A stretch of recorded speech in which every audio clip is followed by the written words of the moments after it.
Oke. Sebentar, 1, 2, foto. Oh, foto. Ayo, ulang ya.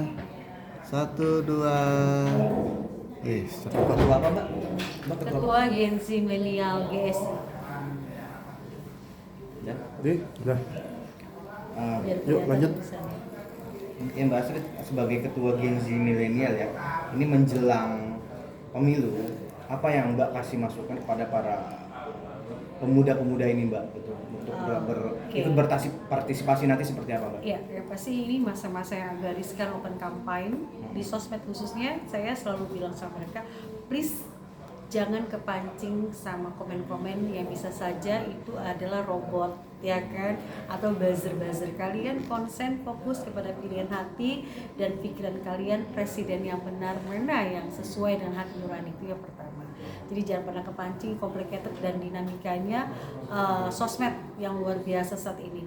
Dan yang kedua, saya hanya bilang sama mereka, jangan euforia aja, jangan dardor dengan bahasa lantang dukung presiden A ya untuk negara, tapi pada hari hanya kalian lupa ya, kalian gak datang ke TPS. Itu yang sangat saya wanti-wanti. Karena apa? Penyakit milenial dan Gen Z ini adalah dia kebanyakan main games, tidur malam, atau mungkin habis subuh bablas, bangunnya siang di atas jam 12.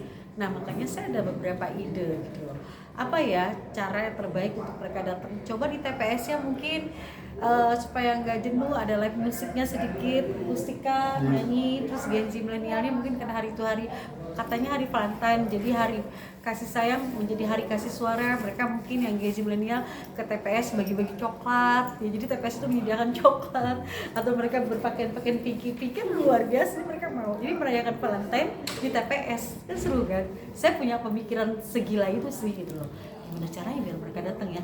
Jadi datang sama pacar baju pink kasih bunga, kasih coklat kayak gitu sih. Mbak, seberapa khawatir sih Mbak kepada Gen Z sekarang ini Mbak? Tadi Mbak bilang kan banyak mereka yang melihat komen sedikit bisa berubah pikiran, seperti itu kan Mbak? Emosi mereka ini kan masa yang lagi bergelora ya, pancaroba lah bisa dibilang, Gen Z apalagi dari remaja ke dewasa, dan apalagi mereka pemilih pertama, mereka belum tahu strateginya, mereka belum tahu bahwa yang namanya permainan politik ini gila banget gitu, dinamis, berubah-ubah. Mereka nggak tahu itu, mereka taunya hanya mendukung euforia, hantam oposisi, lawan dengan kata-kata kasar, ya kan, sarkasme. Itu saya khawatir. Ini contohnya sering banget kan, ya kalau di komen lagi live jangan dibales ya, sampai email juga sering ngomong, please jangan yang nice aja. Kita pastikan fokus memilih sesuai hati nurani, tapi jangan pernah melawan atau menjawab apapun komen-komen yang gak asik di sosmed, karena nanti itu akan menjadi satu catatan buat kita, gak bagus gitu loh, kasar banget. Emang ada komen apa sih? Wah banyak. Saya juga Salah banyak satunya contohnya. saya suka posting misalnya even dengan sosok presiden pilihan saya 03 ini, tuh kadang ada yang komen-komen yang agak nggak enak, tapi saya abaikan. Kadang saya malah ngambil singkatnya ya, saya remove dan saya delete, jadi nggak perlu saya baca, itu aja sih.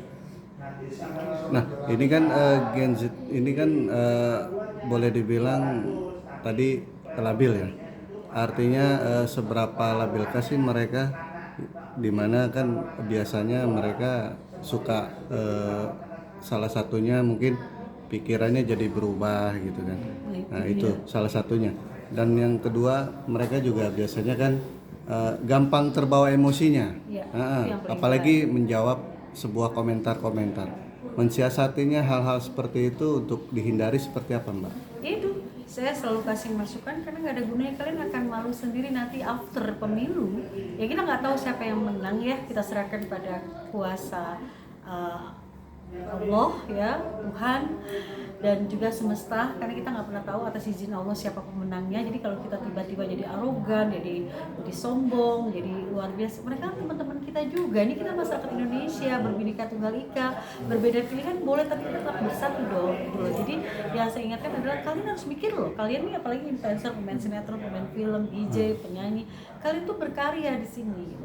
Kalian sebagai, istilahnya yang saya sebut adalah posel, politik selebriti. Artinya ketika seorang selebriti bermain di politik, kalian harus ingat satu, kalian seniman, kalian pelaku seni.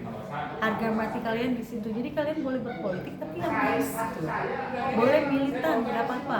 Itu hak kalian memilih siapa yang jadi presiden pilihan nanti. Tapi jangan bermain hal-hal yang kotor dengan catatan tidak berkomentar yang kasar-kasar gitu. Jangan terbawa arus, jangan terseret arus gitu. Terus Mbak, sebutan untuk para Gen Z yang masih dikatakan buta politik tuh setuju gak Mbak?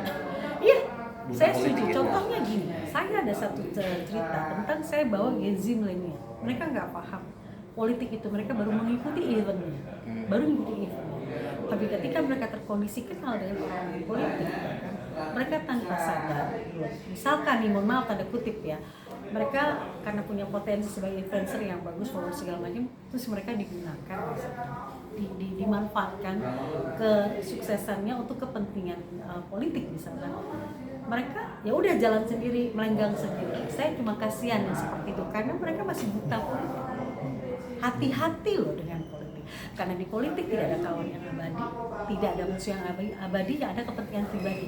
Dan satu hal, siap curang atau dicurangi, dilema kan. Dua hal dilema ini yang harus para Gen Z milenial paham itu gitu. Jangan sok-sok gua politik enggak. Untuk menjadi seorang politikus itu sejarah, proses nggak mudah. Saya pernah jadi tenaga ahli DPR RI. Saya aja ngerasa entah banget saya politik. Kenapa saya bilang saya mentah? Saya masih bisa dibohongin orang, saya bisa ditipu-tipu orang, karena saya bukan politik sejati gitu. Saya hanya bagian sejarah. Pernah ikut di tim ses misalkan, euforia eventnya aja.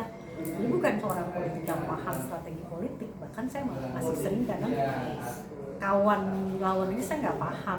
Itulah yang saya sering ingetin. Ingat, tidak ada kawan yang abadi, tidak ada lawan yang abadi. Lo bisa ketawa ngakak aku ngopi-ngopi bareng, tapi di belakang ditikam.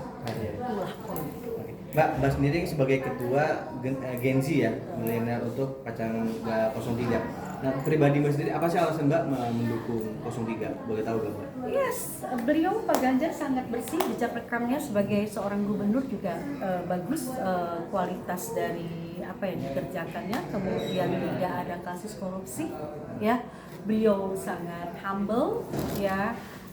Walaupun mungkin kadang terkesan terkesan beliau ini kan memang karena bersih ya. Biasa kan kalau orang merasa bersih nggak pernah berbuat apa-apa, ya gue ini bersih gitu loh. Tapi untuk orang-orang tertentu berpikirnya kayak terlalu ini banget, tapi itulah beliau.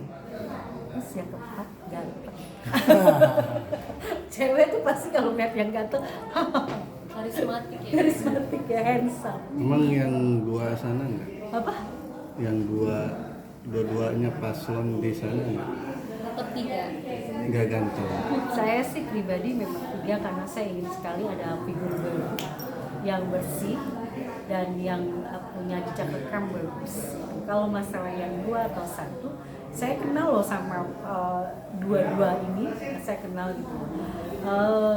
Ya silakan aja jika ada yang ingin memilih beliau.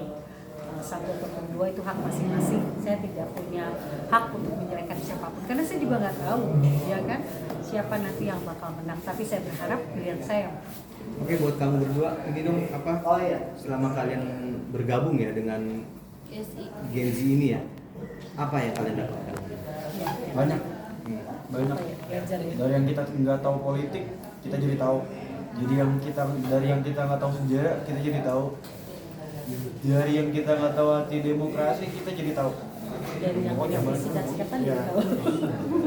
Dari saling nikung juga kita bisa tahu. Jadi belajar banyak. Ya, ada pembelajaran berarti karena ternyata dari lingkungan pertemanan mereka juga di event-event ini ternyata sikat-sikatan, ingin tampil sendiri, ingin menang, ingin hebat, itu sudah mulai terkondisi dan terlihat juga. Kita di lingkungan kita sendiri loh, saya akuin itu terjadi. Kalau kamu apa? Selama mengikuti bergabung dengan Gen Z ini ya, apa yang kamu dapatkan?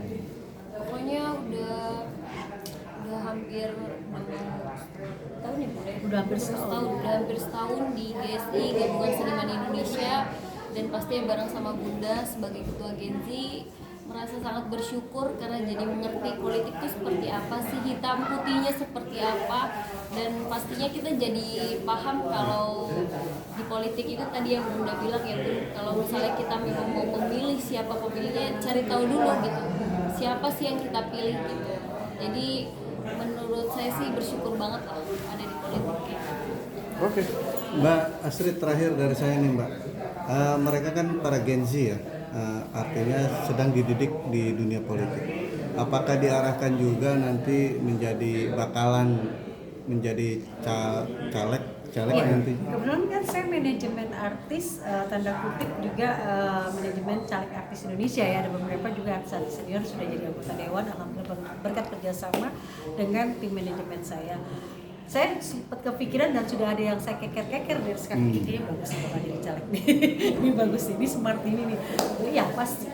Tapi dengan catatan atas kemauan dia dan dia fokus, kau bakal jadi politik selebriti. Oke.